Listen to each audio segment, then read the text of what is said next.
Over the last few weeks, I've got a ton of requests from subscribers to check out Invincible Season 3. It's been really blowing up all over the internet, and everyone's been telling me how great it is. And honestly, I thought it was good. I don't think it's nearly as great as everyone is making it out to be. I definitely don't think it's as good as Season 1 is, but I did enjoy parts of it, so today I'm just going to come out and kind of get my quick thoughts about the stuff I really liked and the stuff I didn't like. The number one thing everyone keeps talking about this week is Invincible's crazy final battle with Conquest, and honestly, that was not the standout episode of the season for me. To me, the standout episode was actually Cecil's episode.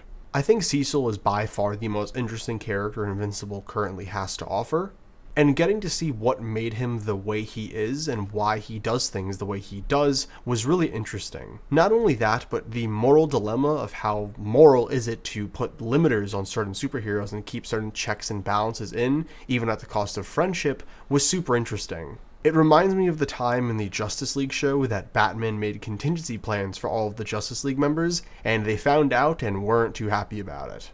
I also really enjoyed all of the few moments we got with Alien the Alien. I think he's a really funny character and he brings a lot of life to this story. And even though I've seen a lot of people say they really didn't like the character, and I think this is because of his age, I actually really like Oliver's place in the story. The reality is, if you gave a young child superpowers, they probably could and probably would do a lot of damage, so I like that they're being very realistic with Oliver's story, while also managing to keep him very fun and likable. Now, another character that really blew me away this season was Splode. I really was not expecting Splode of all people to end up having a really complete and full character journey. His journey of self-growth and then sacrificing himself to protect his friends was super bittersweet and heartwarming, and Splode really is a phenomenal character. I also found the voice acting absolutely superb. Aside from Powerplex, I didn't think Aaron Paul's Powerplex was that good.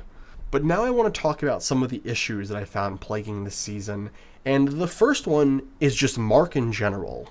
It absolutely drives me crazy how stagnant of a character Mark is, and being a stagnant character isn't necessarily a bad thing if your intention is to make a stagnant character, but Mark isn't an intentional stagnant character, if that makes sense. This is now the second season in a row where Mark has apparently unalived someone and moving forward isn't going to be pulling his punches anymore because he doesn't want anyone else getting hurt. And at this point, I just don't believe him anymore.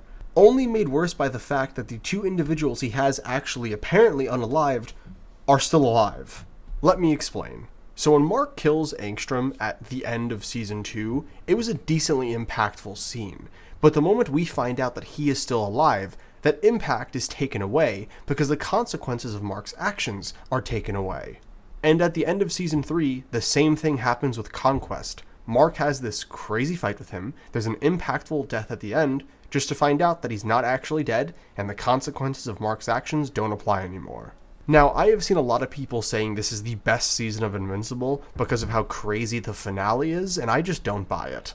Don't get me wrong, it was definitely entertaining and I had fun watching, but we've already seen this story. The ending of Season 3 in terms of the destruction and the effect it has on Mark is very similar to the ending of Season 1, but not as good.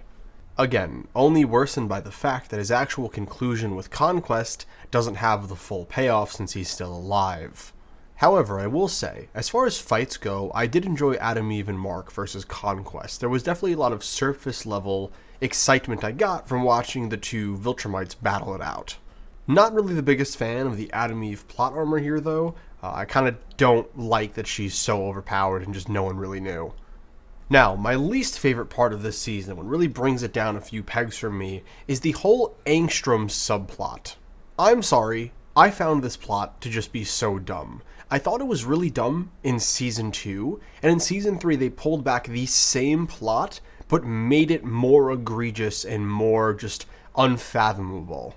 While seeing the other dimension marks was entertaining to an extent, given the scope of the story, it just didn't really make much sense. Another major letdown for me this season was not seeing more of Omni-Man. Omni-Man was definitely my favorite character in Season 1 and Season 2, and everyone was just talking about his execution non-stop, but never actually getting to see much of it or him just really sort of sucked. And just to speak generally, I think the main plot of Invincible is obviously everything going on with the Viltrumites, and I feel like they are trying to draw that out as much as possible.